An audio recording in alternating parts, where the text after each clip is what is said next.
नमस्कार, मैं पीसी सैनी। लोकसभा चुनाव 2024 सिक्कर लोकसभा सीट से बीजेपी उम्मीदवार सुमेधानंद सरस्वती निकल पड़े हैं हैट्रिक लगाने के लिए। सुमेधानंद सरस्वती आज श्रीमाधोपुर विधानसभा क्षेत्र में अपना प्रचार प्रसार करने के लिए पहुंचे। सभा की शुरुआत करड़का थोई से की, उसके बाद थोई चौपड़ बाजार पहुंचे, जहां पर भाजपा कार्यकर्ताओं ने लोकसभा प्रत्याशी सुमेधानंद सरस्वती का माला और दुपट्टा पहनाकर स्वागत किया। उनके साथ यूडीएच मंत्री राजस्थान सरकार जाबर सिंह खर्रा भी चुनावी सभाओं को संबोधित कर रहे हैं।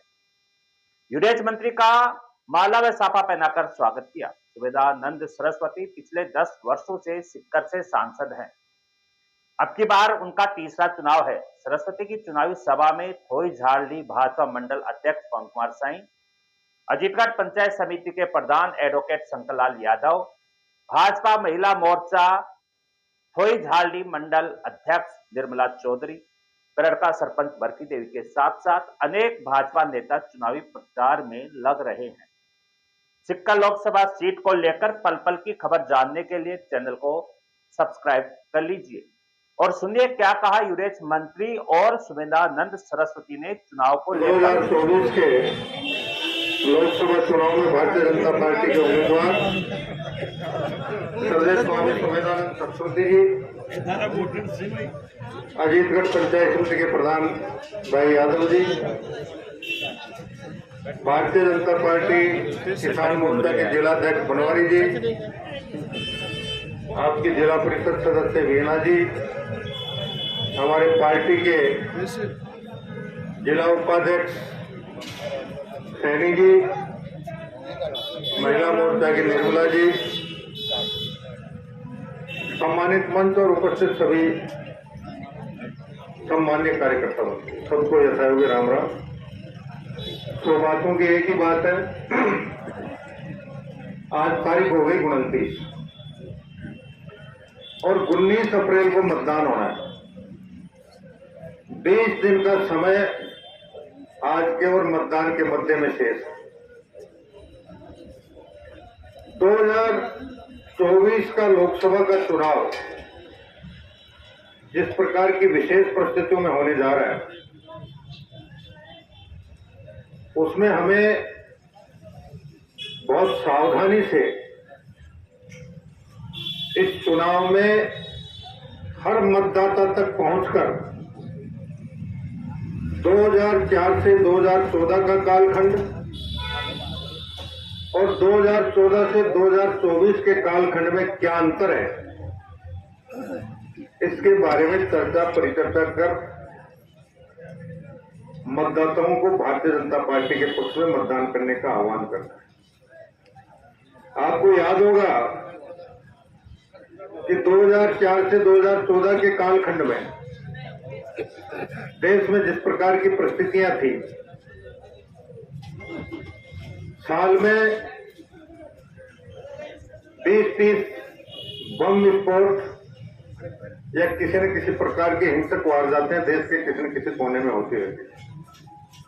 जम्मू कश्मीर पूर्णतः शांत था, भारतीय सेना के हाथ बंधे हुए थे और हमारे दुश्मन देश गाहे बगाए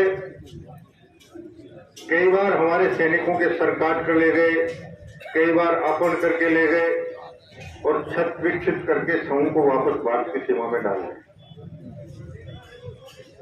उस कालखंड को याद करने के अलावा हमें यह भी याद रखना होगा कि उस शासन में देश की अर्थव्यवस्था, देश की सामरिक स्थिति, देश की आंतरिक स्थिति और विदेशों में साख कैसी थी। आपको याद होगा 2024 से 2004 से 2014 के कालखंड में जब आप हमारे यहाँ के प्रधानमंत्री अमेरिका की यात्रा पर जाते थे, अमेरिका के हवाई अड्डों पर पूरे कपड़े उतार कर उनकी तलाशी ली जाती। और 2014 में आपकी मेहनत और देश के करोड़ों करोड़ मतदाताओं के आशीर्वाद से 30 साल बाद एक पूर्ण बहुमत की सरकार माननीय नरेंद्र भाई मोदी के नेतृत्व में बनी और आपके द्वारा चुना गया प्रधानमंत्री जब अमेरिका की यात्रा पर जाता है तो उनके विमान के दरवाजे से लेकर हवाई अड्डे पर जहां उनको रिसीव करने के लिए कार खड़ी रहती है, वहां तक लाल कारपेट बिछा हुआ रहता है। ये बदलाव भारत की बढ़ती हुई ताकत और आप लोगों के मत की ताकत की वजह से संभव हो पाया। आपको याद होगा, पाकिस्तान ने पुलवामा में जो कायराना हरकत की, उसके ठीक 12वें दिन भारत की वायुसेना ने पाकिस्तान में घुसकर सर्जिकल स्ट्राइक की थी। और आपको ये भी ध्यान रखना होगा कि भारत की वायुसेना के पास 20 साल, 30 साल, 40 साल पुराने मिग और जगुआर जैसे लड़ाकू विमान थे। अभी मोदी जी के आने के बाद राफेल आए, और पाकिस्तान के पास अमेरिका से दान में मिले हुए दुनिया के नंबर 2 शक्तिशाली लड़ाकू विमान F-16 थे। हमारी वायुसेना जैसे ही सर्जिकल स्ट्राइक करने के लिए अपने 30 साल, 40 साल पुराने लड़ाकू विमानों से रवाना हुई, हमारा एक स्क्वाड्रन लीडर अभिनंदन भी अपने 40 साल पुराने लड़ाकू विमान से उनको सुरक्षा कवर देने के लिए उनके साथ था। सामने से पाकिस्तान का F-16 विमान आया, दोनों में टक्कर हुई, और दुनिया के इतिहास में, अमेरिका के इतिहास में पहली बार F-16 विमान भी धराशायी हुआ और हमारा विमान भी धराशायी हो गया। अभिनंदन पाकिस्तान की सरजमी पर पड़ा, पाकिस्तान के कब्जे में आया, और दुनिया को जैसे ही ये खबर लगी, पूरी दुनिया में हलचल मची। अमेरिका हो, चीन हो, रूस हो, जर्मनी हो, जापान हो, इटली हो, ऑस्ट्रेलिया हो, सारे देशों ने एक सुर में पाकिस्तान को ये कह दिया कि अगर 72 घंटे में अभिनंदन सुरक्षित भारत नहीं पहुंचा तो विश्व के नक्शे में पाकिस्तान नाम का कोई देश 72 घंटे बाद होगा या नहीं होगा, इसकी हमारी कोई गारंटी नहीं होगी। यह आपकी वोट की ताकत थी, ये बदलते भारत की तस्वीर थी। इसी प्रकार हम बचपन से सुनते आ रहे थे कि जम्मू कश्मीर से धारा 370 नहीं हट सकती, अयोध्या में राम मंदिर नहीं बन सकता, और जब 370 हटने की बात आई, वहां के नेताओं ने कहा खून की नदियां बह जाएंगी, तिरंगा थामने को एक हाथ नहीं मिलेगा। हमारे देखते देखते धारा 370 भी हटी, नदी, खून की नदियां तो बहुत दूर की बात है, खून की एक बूंद नहीं गिरी, और एक हाथ क्या लाखों हाथ तिरंगा थामने वाले मिल गए। और आपने देखा होगा, गए साल की रामनवमी को श्रीनगर के जिस लाल चौक पर बिना सुरक्षा बंदोबस्त के 2004 से 2014 के कालखंड में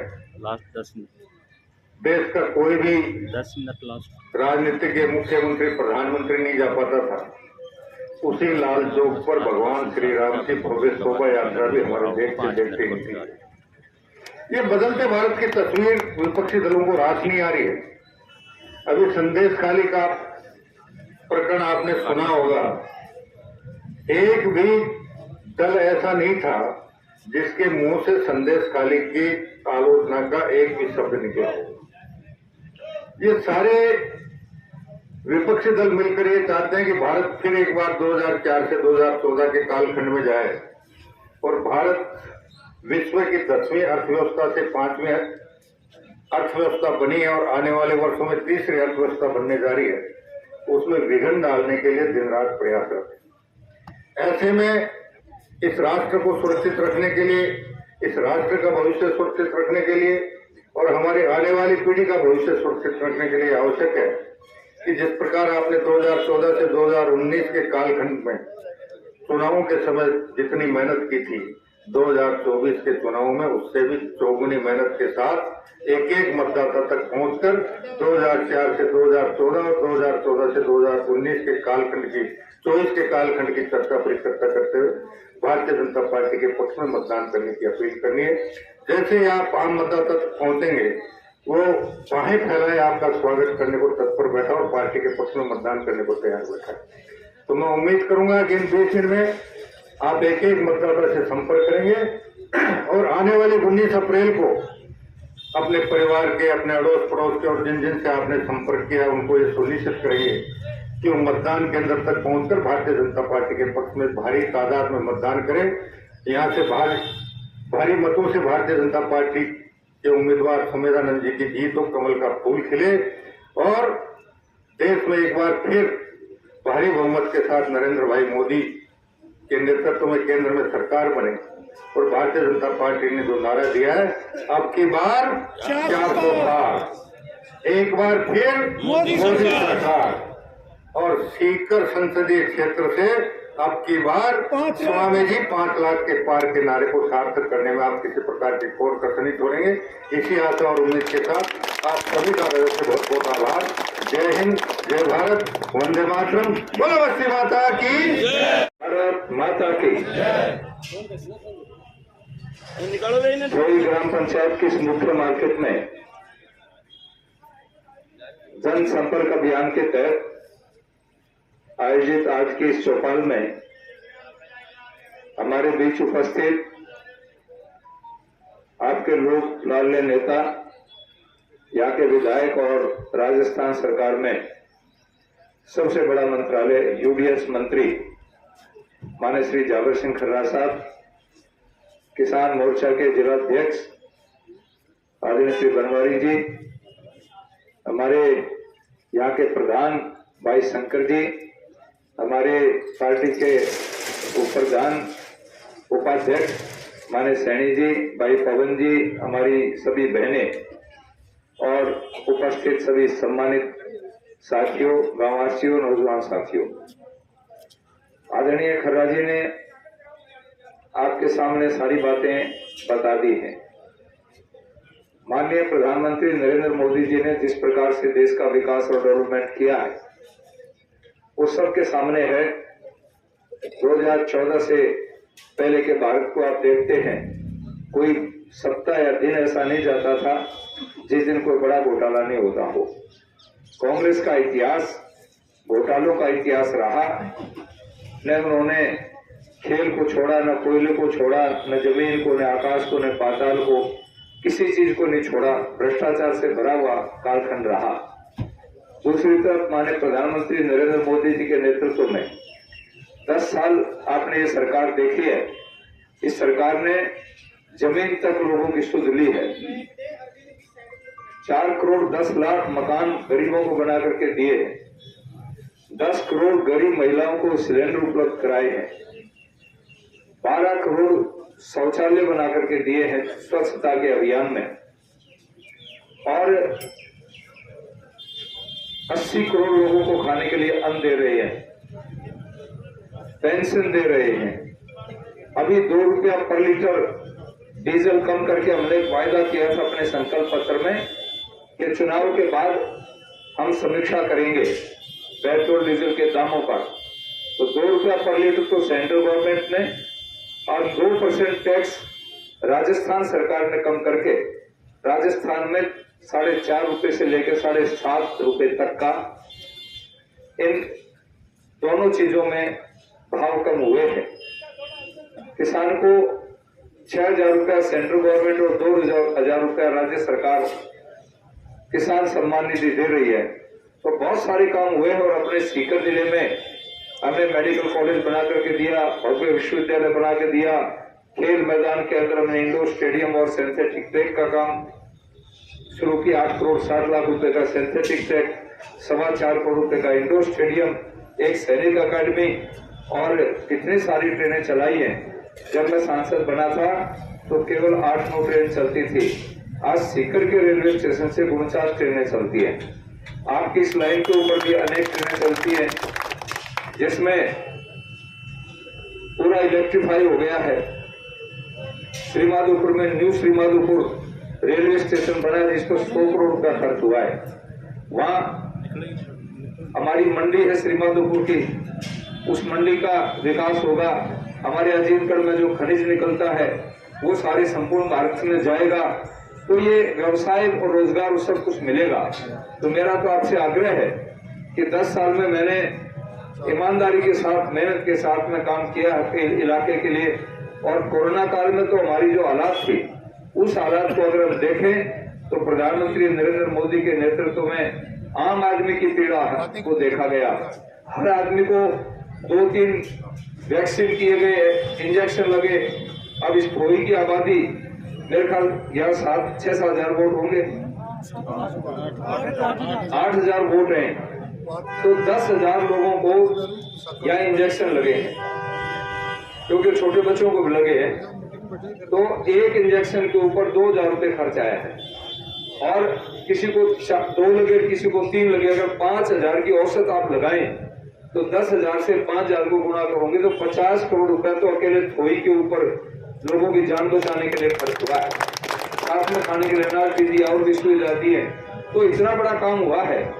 हमारा देश पूरी दुनिया में आज ख्याति प्राप्त कर रहा है। मोदी जी का डंका पूरी दुनिया में बज रहा है। भव्य राम मंदिर का निर्माण हुआ है तो मोदी जी के कार्यकाल में हुआ है। मैं आपसे आग्रह करूंगा, आने वाली 19 तारीख को आप अपना कीमती वोट दें, और अपने कार्यकर्ताओं से एक निवेदन करूंगा, आप 1 घंटा मेरे को रोज का दे दो। फसल कटाई का टाइम है, मैं ज्यादा समय तो आपसे नहीं लूंगा, केवल 1 घंटा सुबह या शाम। जब हमारी राष्ट्रीय कार्य समिति की मीटिंग थी, राष्ट्रीय परिषद की, हमारे जाबर सिंह जी भी वहां थे, मैं भी था। आदरणीय प्रधानमंत्री जी ने हमसे कहा था कि मेरी राम राम सब घरों तक पहुंचा देना, तो हमने तो आप तक पहुंचा दी, और आप अब हर घर में राम राम पहुंचाएंगे। और मोदी जी की राम राम घर घर में पहुंच गई तो भगवान राम की कृपा होगी। और मैं आपसे निवेदन करूंगा कि आपने पिछली बार 3 लाख से मुझे जिताया था, इस बार कुछ न कुछ अधिक ही करेंगे। आप लोगों का तो नारा है 5 लाख पार, लेकिन वो 5 लाख पार तब होगा जब आपका एक-एक वोट, एक-एक कीमती वोट आप 100% मतदान का संकल्प लेकर के चलेंगे, तब वो नारा पूरा हो पाएगा। और कोई गांव का प्यार प्रेम हमेशा मिलता रहा है। आज हम थोड़े लेट हो गए हैं, तो मैं सभी पत्रकार साथियों का, सभी ग्रामवासियों का बहुत बहुत आभार व्यक्त करता हूं। बहुत बहुत धन्यवाद। भारत माता की, भारत माता की, भारत माता की, भारतीय जनता पार्टी जिंदाबाद।